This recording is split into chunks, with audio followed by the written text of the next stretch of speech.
France శరణార్థుల పేరుతో నెత్తిన పెట్టుకున్న వాళ్ళు ఇప్పుడు ఏకు మేకై కూర్చుని సమస్య అవుతున్నారు. తాజాగా ఒలింపిక్స్కి ఆతిథ్యం ఇస్తున్న ఫ్రాన్స్ మీద వరుస దాడులు జరుగుతూనే నిన్నే మనం మాట్లాడుకున్నాం. ఇప్పుడు పత్రికలు కూడా హైలైట్ చేస్తున్నాయి. ఆ దేశ మౌలిక వస్తువుల లక్ష్యంగా దుండగులు పెట్టరేకపోతున్నారు. క్రీడల ప్రారంభానికి ముందు హైస్పీడ్ రైల్వే నెట్వర్క్ మీద దాడి జరిగిన సంగతి తెలిసిందే. అదే తరహాలో ఆదివారం రాత్రి గుర్తు తెలియని వ్యక్తులు ఫ్రాన్స్లోని పలు టెలికమ్యూనికేషన్ లైన్లను ధ్వంసం చేశారు. దీంతో ఫైబర్, మొబైల్ ఫోన్ లైన్లు ప్రభావితమైనాయి. చాలా సంస్థలు ఇంటర్నెట్ సేవలు నిలిచిపోయాయి. క్రీడలకు ఆతిథ్యం ఇస్తున్న ప్యారిస్ నగరం మాత్రం ప్రభావితం కాలేదు. ఈ విషయాన్ని ఒలింపిక్ టెలికాం భాగస్వామి ఆరెంజ్ ఎస్ఏ తెలిపింది. ఫైబర్ కేబుళ్లను కట్ చేయడంతో 6 ప్రాంతాలు ప్రభావితమయ్యాయని ఫ్రెంచ్ టెలికాం ఫెడరేషన్ తెలిపింది. మరమ్మతులు యుద్ధ ప్రాతిపదికన జరుగుతున్నాయని పేర్కొంది. ఒలింపిక్స్ ప్రారంభానికి కొద్ది గంటల ముందు ప్యారిస్ నగరం రైల్ నెట్వర్క్ మీద దాడులు జరిగిన సంగతి తెలిసిందే. దీనికి సంబంధించిన ఒక వ్యక్తిని అరెస్ట్ చేసినట్టు తెలుస్తోంది. అతను అతివాద వామపక్ష భావజాలానికి ప్రభావితమైన వ్యక్తిగా అనుమానిస్తున్నారు.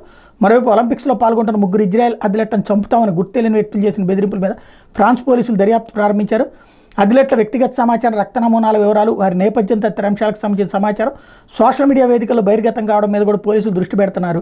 ఈ డేటా బయటపడడం వెనకాల ఇరానియన్ హ్యాకర్ల హస్తం ఉందని ఇజ్రాయెల్ ఆరోపిస్తుంది. టోటల్గా చూస్తే ఫ్రాన్స్ శరణార్థులను నెత్తిన పెట్టుకున్న పాపానికి వెంటాడి వేటాడుతున్నటువంటి పరిస్థితి ఉంది. ఫ్రాన్స్ పరువు పోతుంది క్రమంగా.